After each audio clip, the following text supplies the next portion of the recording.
In the name of the one holy and undivided Trinity. Amen. Be seated.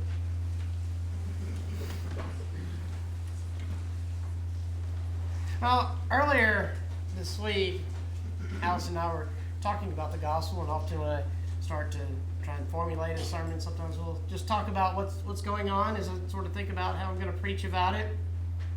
And as our conversation progressed, we started to recall memories from our childhood of inspirational posters. You know those posters that you always see hanging in classrooms in the late 80s or 90s? Some of you teachers out there may have employed these as well. The ones of like a kitten clinging to a limb with some pithy saying like, "Hang in there, you got this."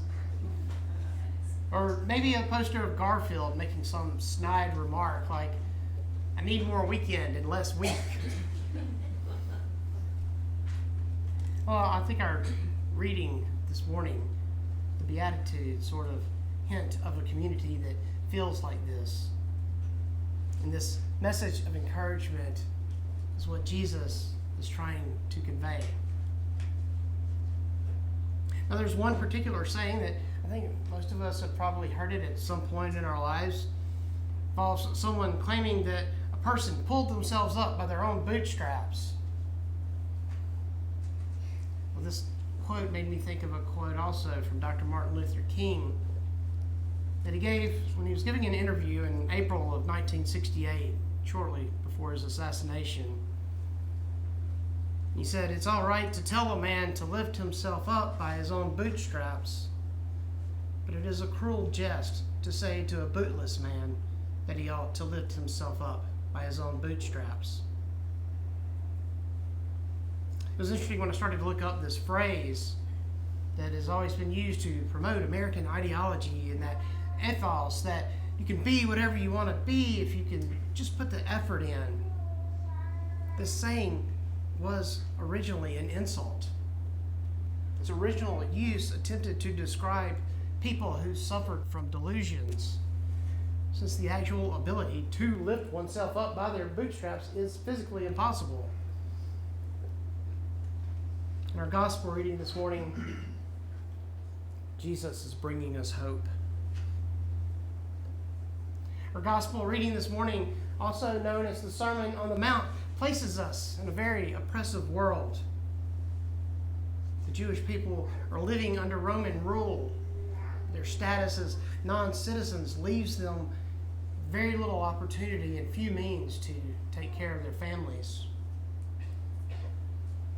During Jesus' day, life was bleak, as many in the Jewish community lived lives of enslavement and servitude. What does Jesus do? Well, he calls them together. And this group of followers, along with his disciples, they go up to a mount and he delivers a sermon on eschatology. What is eschatology, you might ask? You know, we in the Episcopal Church love our big fancy words. Well, it's a word that comes from the Greek eschatos, which means last, and logos, which means to study. What Jesus is delivering to the oppressed this morning is what has come to be called the Beatitudes, or blessings. I think what's important to know about the Beatitudes is that they are declarations. He's saying what is. They're not aspirations. They're not, if we do this, then we can get to here. They're not instructions for what we should do. They tell us, though, that the poor, the meek, the hungry, those who mourn, the peacemakers, the persecuted, the merciful, and the pure in heart, they're all around us every day. And they bless us by their mere presence. And then with each of these blessings, he makes a move to the future tense. This move that indicates that what is going to happen will happen, but that the kingdom must wait. It must wait until God finishes his work of creation here on earth. I think it's important also that this future tense that resists the notion, right, that Christianity is simply a philosophy of life. Christianity is not about making people calm and successful today. It's not a scheme to reduce stress or lose weight or advance your career. Rather, those who follow Jesus and his way of living, this way of living is based on that firm and sure hope that meekness is the way to God and that righteousness and peace will finally prevail. And that God's future will be one of mercy, not cruelty. Jesus is telling us that those who now live under harsh circumstances will find their vindication from God in the end. See, eschatology is the study of the end times, but not in that Nostradamus, left behind kind of way. It's about the end times, about what it's going to be like when the kingdom of heaven and earth are reconciled. The German Reformed theologian Jürgen Moltmann tells us that the death knell of the church comes when its attitude shifts from anger to cynicism. Because anger, right, is still relationship. But it's cynicism that accepts the situation and loses hope. So what is our hope this morning when things seem dire? Well, I think the author, or probably more likely the authors of our gospel this morning, understood Jesus as Moses, or more appropriately, a new Moses. See, they knew their audience was Jewish and that they would be deeply familiar with the stories of deliverance, of the Exodus. That Jesus, here in our story this morning, he ascends a mountain, right? Very much like Moses ascending Mount Sinai. He offers this message of deliverance to God's chosen people, very much in the same way Moses did. And then Jesus delivers the Beatitudes, which have been very reminiscent of the Torah, of the Ten Commandments. This word beatitude comes from that Latin beatus, meaning blessed or happy. I can wonder if this is where that term blessum comes from. That's often been used to describe me on more than one occasion. Jesus is proverbially flipping tables this morning as he overturns our understanding, though, of what it does mean to be blessed. That we should guard against the idea that we must give away everything or constantly exist in this state of mourning or persecution in order to be blessed. There's nothing that we can do to earn God's love. Jesus is not calling on us to have pity either, or mere sympathy for those who long for better days. I think rather, in giving us these Beatitudes this morning, Jesus is calling us to compassion. And in the Beatitudes, he is giving us those tools to be compassionate.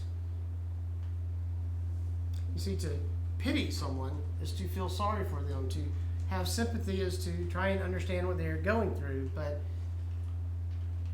having compassion, I think, goes a little deeper.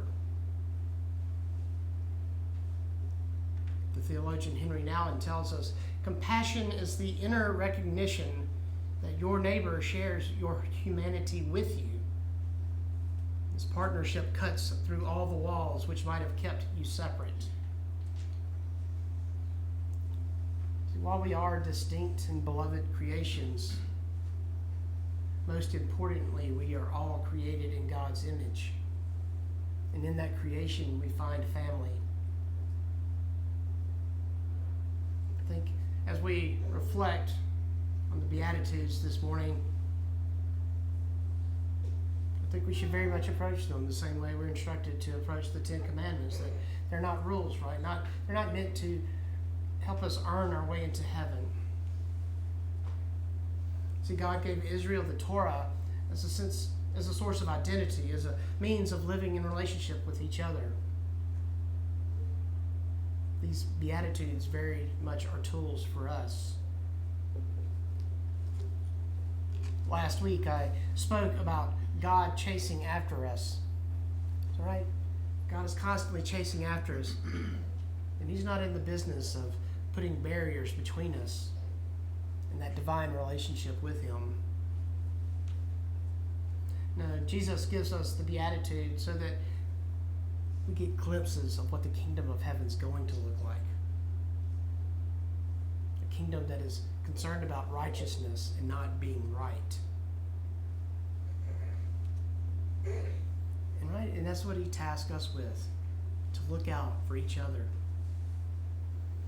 Even if some of us find ourselves in a position to pull ourselves up by our bootstraps, not everyone does. Those who are left behind, who are persecuted, who fall through the cracks, those are the ones we're called to seek out.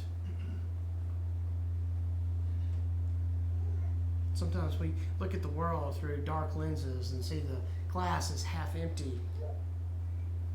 Feel like that kitten on the poster hanging on by a thread, or Garfield just trying to make it through the week. But it's precisely these times that present opportunity. They give us these opportunities to see the world as a place fertile and ripe for sharing the love of Christ. Amen.